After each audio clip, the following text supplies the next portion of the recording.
Welcome to my presentation titled "Is Cooperative Housing a Creative Solution for Australia's Housing Crisis?" My name is Petra Perolini. I'm from Griffith University in Queensland, Australia. Let me begin with a closing statement by David Harvey. He gave that one at the World Social Forum in Brazil in 2009. It has come to the point when it is no longer a matter of accepting what Margaret Thatcher said, that there is no alternative, and we say that there has to be one. There has to be an alternative to capitalism in general, and we can begin to approach that alternative by perceiving the right to the city as a popular and international demand, and I hope that we can all join together in that mission.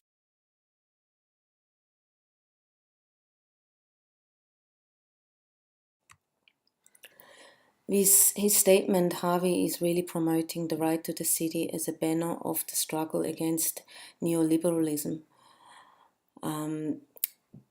Not referring to it as an ideological abstraction, but to the effect felt by urban dwellers in their daily life, including, among others, the lack of access to land and services, insecurity of tenure, evictions which occur for numerous reasons, including privatization, property speculation, mega projects and events, abuse and trafficking of power, the deregulation of public space and urban planning in the interest of a few.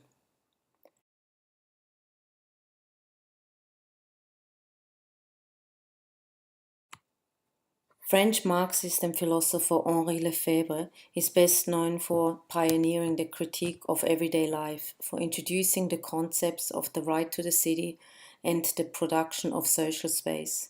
The right to the city is really a portrait of class relations in today's commoditized cities.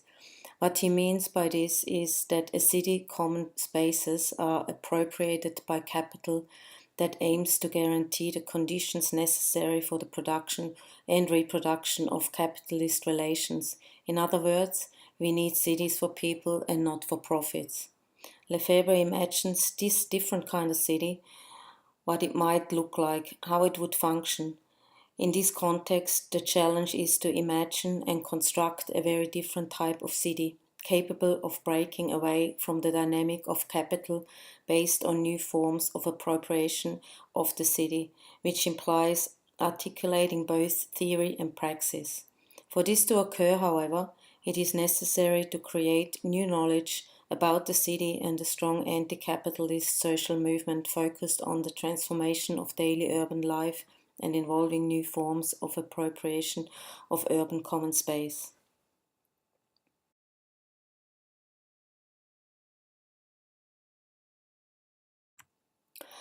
Brisbane is a typical Australian city, sprawling and car-based with large belts and pockets of disadvantage where facilities are far and few between, and disadvantage becomes systematic as a result. Inner city areas are being gentrified by the professional classes who take advantage of the proximity to the city, the well-established infrastructure, cultural, social, commercial transport, hospitals, universities, parks and gardens and so on. While these problems are global, Australia has a unique mix of open space, high ownership and government policy settings that push housing prices up. This perfect storm is clearly caused by putting the financial interests of investors ahead the needs of community. As long as we treat housing as a commodity, access to it will be controlled by the wealthy to further their own advantage, widening the social divide. Let's look at some of the statistics.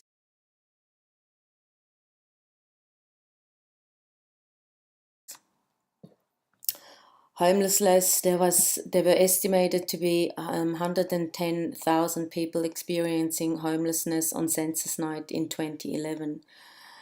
There were 220,000 applicants waiting for social housing in 2013.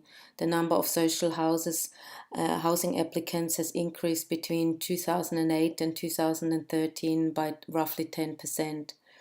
Between 2002 and 2012, the average nominal rent increased by 75.8% for houses and 91.8% for other dwellings, which were mostly flats and apartments, while average earnings only rose by around 55% and house prices rose by 69%. In 2010, 60% of lower income rental households in Australia were in rental stress. And in 2011, only 5.2% of homes sold or built nationally were affordable for low income households.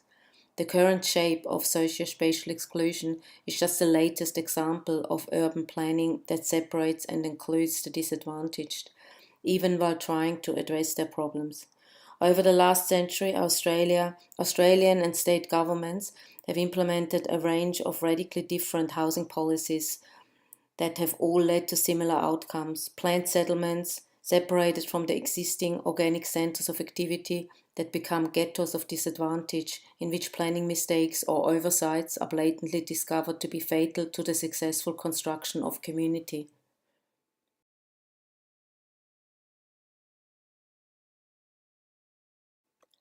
But how did we get there? It is a well-known fact that the predominant form of residential dwelling in Australia has historically been detached housing, while the total detached housing stock still accounts for over 70% for new housing. Multi-unit dwellings are playing an increasingly significant part in the new home building market. An incremental increase in this type of residential dwelling has led to a total market share of around 25% in 2014. Although there is a change, it is by no means reflective of today's housing needs. The serial packet nuclear family image, breakfasting together, abuts sometimes harshly against the realities of sole parent mesh of the family, representing mum, dad, and the kids, happily families, step and blended families, extended families, same sex families, childless households, and even the single person household.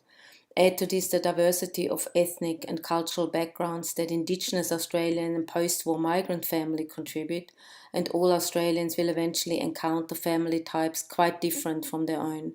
We must start looking at offering more variety in housing options to reflect the needs of our versatile communities. The great Australian dream, your own home on a quarter-acre block, needs challenging. Today, Australia builds the world's largest houses, has the largest mortgages, and some of the world's most expensive real estate. Australians have a habit of equating property with dreams, unaffordable for many, yet Australians remain irrationally and feverishly obsessed with real estate. Our obsession with real estate goes hand in hand with cultural constipation and socially conservative politics. Banks and developers love us. Different planning schemes such as garden city movement, brownfield developments, and the creation of satellite cities have greatly contributed to the social divide we experience today in our cities. And yet we are looking at another proposal, the Smart City Plan. Critics are already suspicious of this latest government planning policy.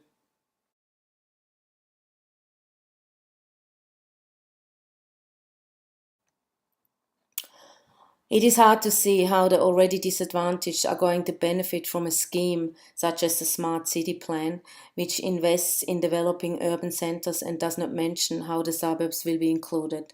There we already have problems with infrastructure, amenities, and general disadvantages. So, how can things be done differently? One answer could be the adoption of the co-op housing model. The success of housing cooperatives can be seen in countries such as Europe and Canada, where different models of cooperatives or community housing or co-housing have become a more common form of real estate and are not just understood as some form of social housing. The following slides will briefly introduce the idea of cooperative housing and discuss Australian initiatives and successful developments from Switzerland, Germany, and Canada.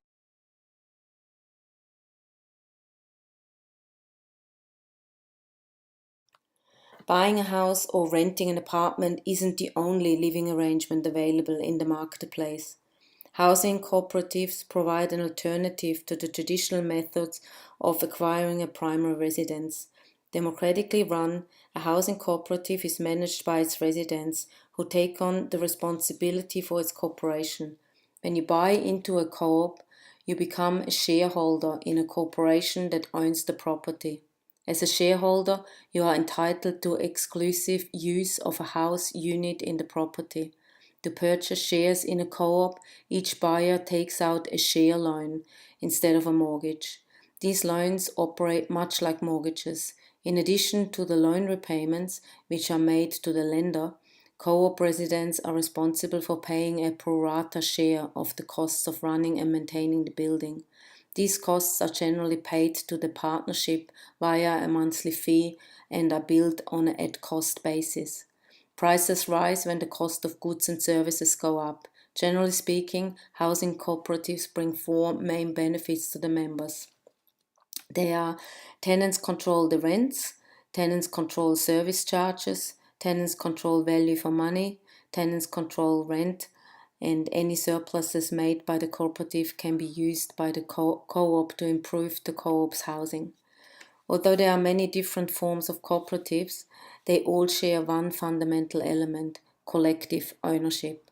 Collective ownership means affordability, security, a decent place to live, transparency in management, a strong commitment towards social goals, and the possibility of personal growth by gaining new skills and knowledge.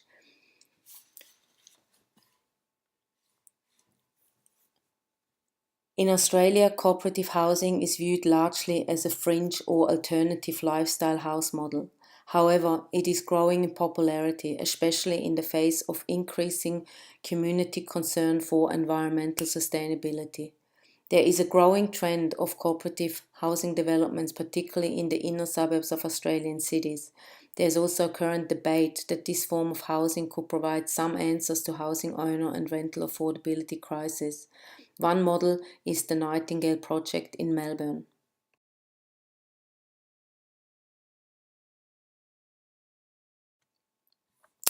Nightingale Housing is a non-for-profit social enterprise that exists to support, promote and advocate for high-quality housing that is ecologically, socially, financially sustainable.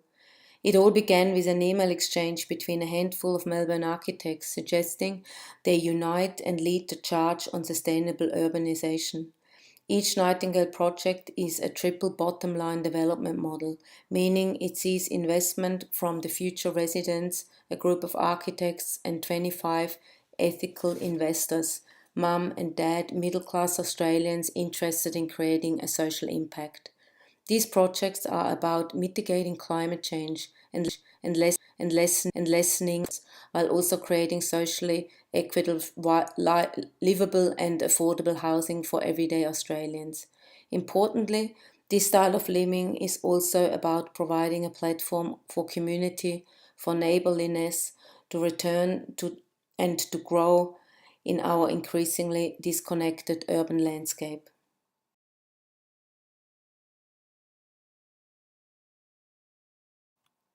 The Nightingale buildings are located in the inner cities of Melbourne, typically high cost areas for purchase and renting. About 15% of the property is devoted to communal facilities, including a shared roof garden and laundry room and community spaces. Four co-housing models are currently planned by Nightingale. Two have already been completed and two are still in development. Demand is high. Nightingale has a waiting list of 1,500 people. Most residents are professionals who are attracted to city living but fed up with paying exorbitant rents for the privilege of a soulless apartment. The Nightingale model is guided by the notion of affordability. One way to bring down the financial price is to cap the developer's profits, which was around 15% of total construction cost. Another step is smart economical design. By selecting smart but inexpensive finishes, the developers realized a 1.2 million saving in the cost of the building. This development approach does not coincide with the business model of Australia's mainstream property developers. All of our housing in Australia is delivered on a short-term understanding to deliver profits, not to house people. As long as the status quo of speculative development and selling to investors is profitable, there is no reason for industry to change.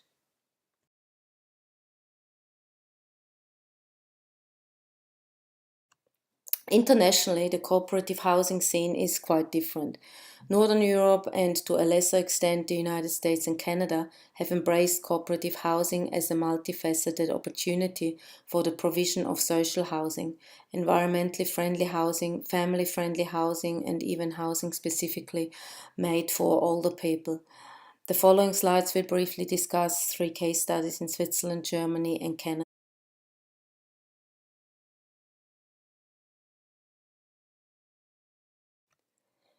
In Switzerland, housing cooperatives date back to the last part of the 19th century.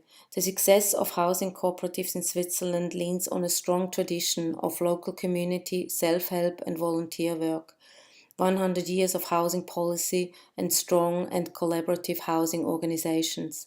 The Confederation, as well as several cantons and cities, have supported the development of co-housing cooperatives throughout financial assistance and land availability. Construction of housing cooperatives exploded after each war as in other European cities. In Zurich between 2001 and 2003, 23% of newly built housing units were housing cooperatives. In 2008, housing cooperatives built 1,000 new units in Zurich. Housing cooperatives normally work with leading architects when designing new construction. Therefore, most of the housing cooperatives are examples of outstanding architectural and ecological quality. Switzerland housing cooperatives have been successful in being more beneficial to their occupants and progressive. They are well maintained and affordable, with average rents 20% lower than private rental units. They are built and renovated according to the principles of sustainable development. Though most cooperatives in Switzerland are rather small, with less than 100 units, some represent large housing complexes, sometimes even neighborhoods, and contribute to establishing social inclusive communities. They are recognized as important players in urban renewal and planning. The cooperative housing sector works in close partnership with the Federal Housing Office and the local public authorities. One example of this close collaboration is the public cooperative partnership, whereby the communes provide land to the housing cooperatives in the form of a right to use.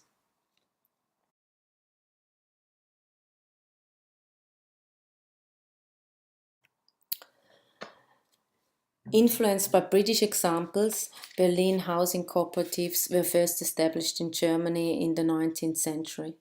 The first home ownership housing cooperative was founded in 1862 in Hamburg. The bulk of cooperative housing development happened after the Second World War, when Germany, as all European countries, faced a severe housing shortage. 60% of the current housing cooperatives portfolio in West Germany was developed between 1950 and 1970, the majority of this financed through the social housing system. Main characteristics of the German housing cooperatives are members buy shares and the amount varies from one co-op to another. When leaving the co-op, the initial amount is reimbursed to the members at nominal value by the cooperative. Members enjoy security of tenure through a perpetual lease as long as they comply to the terms of the occupancy contract. Rents are regulated and can increase only with prescribed limits. Some housing cooperatives have developed wider social services such as kindergartens and service for the elderly. Co-op bylaw rules, the non-profit principle, and the use of surpluses must be decided by the General Assembly. Baugruppen, which translates to building group, is a model of housing in Germany that draws together a group of people and allows them to act as their own developer in a multi-unit housing project. The project would be solely funded by the future residents and is an alternative to the developer-led investor-funded model which dominates the housing market at the moment. Baugruppen originated in Germany and is particularly popular in Berlin. In the last 15 years, around 500 Baugruppen projects have been built in the capital. Baugruppen households benefit from the value of having the dwelling more directly tailored to their individual needs and potentially built to a higher design quality and amenity standard. In addition to the potential cost savings and the greater control over the design, there's also the opportunity to unlock some of the potential benefits of medium density developments that are currently precluded by the speculative nature of the development process.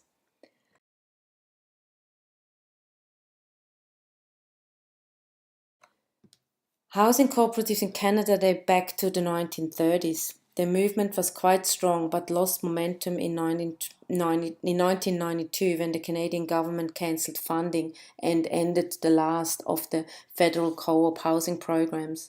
However, in 2005, the Cooperative Housing Federation of Canada entered into an innovative partnership with the federal government to the administration of the federal government's co-op program.